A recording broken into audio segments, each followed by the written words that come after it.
Welcome, that's a little bit better, to the SupaTea podcast show. Um, I am still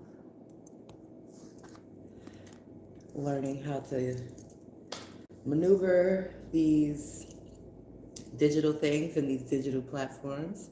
However, I was inspired and led to start a new series here on the Super T Podcast platform. And this new series is called Soul Saturday. And beginning our kickoff, we are going to start with a book called Seat of the Soul. And what I'm going to be doing is reading from this book and sharing my inspired thoughts about what I am reading. Today, I'm reading the first chapter. This is a book that I've listened to, I don't even know how many times, audibly. And I know that a lot of people are moving around, multitasking, and it's helpful to have a book available audibly. However, when a book is being read audibly, although you have control over how, much you listen to at a time, um, I think it's important to have discussions about important books. So the more I speak, the more I think of a lovely lady that is doing similar stuff.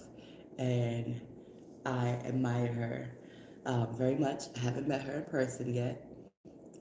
She's been doing what she's been doing for a while and inspiring millions and millions of people. So, here at the Super Tea Podcast Show, you know the tea is matcha, meaningful, authentic, true, cherishing, hmm happy, and ascending. Because that's what we're going through right now. We are literally evolving, we are literally witnessing evolution in real time. Some of us are aware of it, some of us are unaware of it and freaking the freak out, and this show is for both. It's for those who are aware of the evolution and ascension that is happening now globally, and this is also for the people who are unaware and who are freaking out, to assure you that things are happening just the way they're supposed to happen, and they are able to be better. The more people are aware, the more better it can be. However, it's not an overnight process, although it can happen rapidly. The more people that are conscious, the more people that are aware, the more things can change for the better. So I'm here as a spiritual teacher to be of service. And I serve in many ways, but this particular way is going to go deep, dive deep, and also allow space for those who are not too familiar with this depth of spirituality and of the soul to explore it and to recognize and to remember, because we all have souls. I know they say things, um, but we're all born with one, and when a person does, between their physical incarnation and their physical elevation out of the flesh, it's up to them. It's really truly up to them. We do have choices. We all have free will. So with that intro that I did not plan, and I guess as the show continues to evolve, I will write down outlines.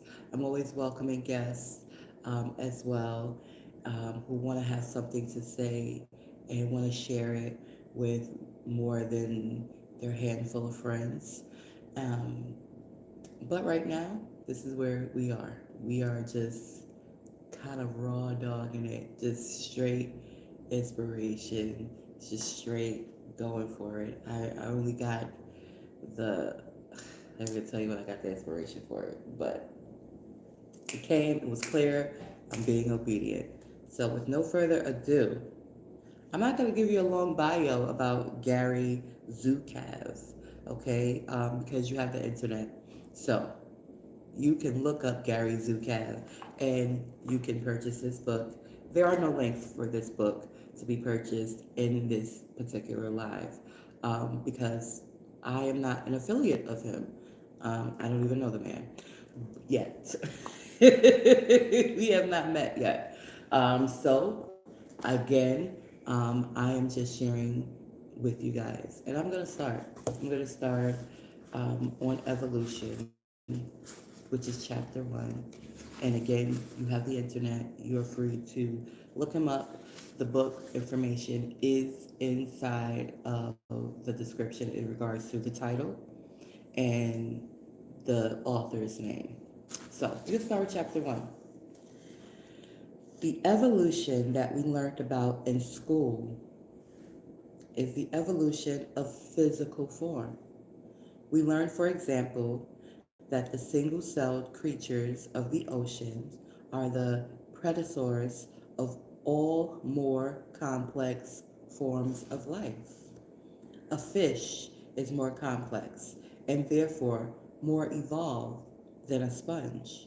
A horse is more complex and therefore more evolved than a snake.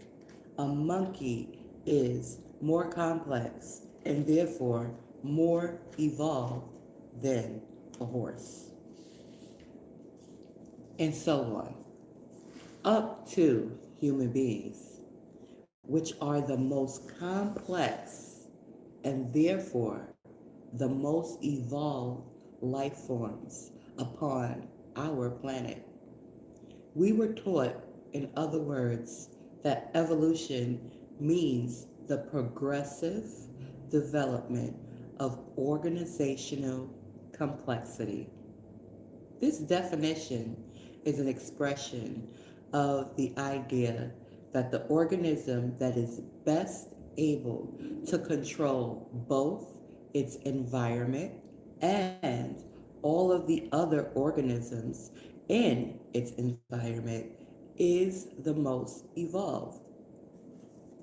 Survival of the fittest means that most evolved organism in a given environment is the organism that is the top of the food chain in that environment. According to this definition, therefore, the organism that is most rather able to ensure its own survival, most able to serve its self-preservation is the most evolved. Now, we have long known that this definition of evolution is inadequate, but we have not known why. When two humans engage one another, they are, in terms of organizational complexity, equally evolved.